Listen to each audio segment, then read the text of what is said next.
Nutrition study of agriculture में आज हम इस वीडियो में बात करेंगे प्रवर्धन जो अपना चैप्टर है उसके बारे में। इसका जो पहला प्रश्न है वो है प्रवर्धन किसे कहते हैं, प्रवर्धन की परिभाषा। दूसरा है उत्तक संवर्धन क्या होता है, उत्तक संवर्धन के बारे में बताओ। तीसरा क्वेश्चन है बीज द्वारा प्रवर्धन कैसे करते हैं उसके बारे में बताओ।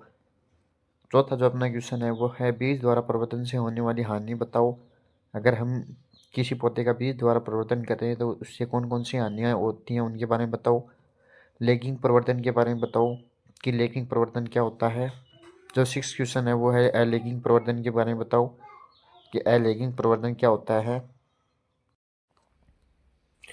अलेगिंग प्रवर्धन क्या होता है इसके बारे में बताओ। वानस्पतिक प्रवर्धन के प्रकार बताओ कि जो अपने वानस्पतिक प्रवर्धन है उसके विभिन्न प्रकारों को बताओ। कलम द्वारा प्रवर्धन के बारे में बताओ तथा इसके प्रकार बताओ। जो अपनी कलम द्वारा प्रवर्धन किसी पौधे की कलम द्वारा प्रवर्धन होता है उसके बारे में बताओ कि किस प्रकार होता है तथा इसके जो प्रकार हैं उसके बारे में बताओ। ये अपने जो कठोर काष्ठीय कलम, मध्यम कठोर काष्ठीय, सांख्यिक कलम, मुलायम या प्रकार पर्णपत्ती। आपको मैं इस चैप्टर की जो मुख्य विशेषता है वो बता देता हूँ। इसमें जो भी आपको प्रवर्धन की विधि है उसका डायग्राम सहित उसका वर्णन करना है आपको। जैसे दाब कलम या लेयरिंग के बारे में बताओ तो इसके बारे में एग्जामिनर पूछा है तो इसके बारे में आपको अगर मान लो जैसे कि इसके प्रकार हैं, जैसे साधारण दाब विधि के बारे में बताओ तो इसकी जो डायग्राम है इसके सहित आपको समझाना है इसको। जैसे सर्पाकार दाब विधि हो गई, इसके बारे में आपको चित्र सहित बताना है कि कैसे कार्य करती है। ये चित्र इसीलिए मैंने इसमें ऐड किए, ये चित्र आप देख लेना तथा बनाने की कोशिश कर लेना। ये चित्र आप सीख लेना आसानी से।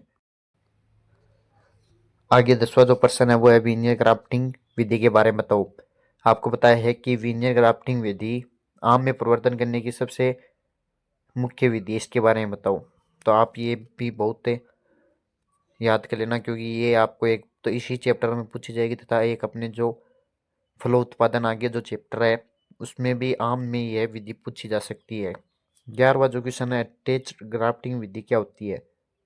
अटैच ग्राफ्टिंग विधि के बारे में बताता था, इसका चित्र सहित समझो। ये जो डायग्राम दिया हुआ है इसके चित्र सहित आपको समझाना है क्योंकि मैंने कहा है कि प्रवर्धन में जितने भी आपके प्रवर्धन की विधियाँ उनमें सभी में आपको डायग्राम सहित समझाना है, वरना अगर जैसे ये चैट क्राफ्टिंग विधि वाला क्वेश्चन 1.5 या 2 नंबर में आ गया और अगर आपने इसकी परिभाषा ही लिखी है तथा इसकी जो आपने डायग्राम सहित इसको नहीं समझाया तो वो एग्जामिनर इसको आधा नंबर ही देगा या शायद 1 नंबर ही दे। पूरे में से अगर पूरे नंबर लाने तो आपको चित्र सहित समझाना है। अगला अपना जो 12वां क्वेश्चन है इसी चैप्टर का वह कलिकायन विधि के बारे में बताओ तथा इसके प्रकार भी बताओ। ये क्वेश्चन लॉन्ग क्वेश्चन में आ सकता है, इसके बारे में आपको टी बडिंग याद कर लेना। पेबंद कलिकायन क्या होती है ये भी आप डायग्राम याद कर लेना तथा छल्ला कलिकायन, छल्ला कलिकायन आम की प्रवर्धन की प्रमुख विधि है तो ये भी आप मुख्य रूप से इसके प्रकार में सबसे इंपॉर्टेंट है वो है छल्ला कलिकायन, ये भी याद कर लेना। चिप कलिकायन या सिक्कर रोपण, ये इसका भी डायग्राम सहित आप याद कर लेना। अगला अपना 12वां जो क्वेश्चन है रिंग बडिंग के बारे में बताओ या छल्ला कलिकायन के बारे में बताओ। जो ये अपनी छल्ला कलिकायन इसके बारे में बताओ। ये आपको पता है कि बेर की प्रमुख विधि है तो इसका डायग्राम सहित आप याद कर लेना क्योंकि अगर ये यहाँ पे नहीं तो हो सकता है कि फल उत्पादन जो अपना चैप्टर है वहाँ पे इस बेर में इसको पूछा जा सकता है। जैसे आपको दे दिया कि बेर में परिवर्तन की जो विधि है उसका नाम तथा उसके बारे में समझाओ, तो आपको ये क्वेश्चन बहुत इंपॉर्टेंट है। अगला रनर्स की विशेषताएं बताओ। अगर हम रनर्स ले रहे हैं तो उनकी कौन कौन सी विशेषताएं हैं इनके बारे में बताओ। ऑफ शूट के बारे में बताओ। आपको पता है कि ऑफ शूट भी एक प्रवर्धन करने की विधि है तो इसके बारे में आप बताओ कि ऑफ शूट से हम प्रवर्धन किस प्रकार करते हैं। 15 का जो अपना लास्ट का क्वेश्चन है गुट्टी का दूसरा नाम बताओ। गुट्टी का दूसरा नाम बताओ। इस चैप्टर के टोटल 15 क्वेश्चन थे जो आपको याद करने हैं। इन्हीं 15 क्वेश्चन में से आपको इस चैप्टर से जितने क्वेश्चन बनते हैं वो ये टोटल 15 क्वेश्चन ही बनते हैं। इन्हीं में से आपको जितने भी 1 या 2 या 3 जो भी प्रश्न आएंगे वो इसी 15 में से आपको मिल जाएंगे।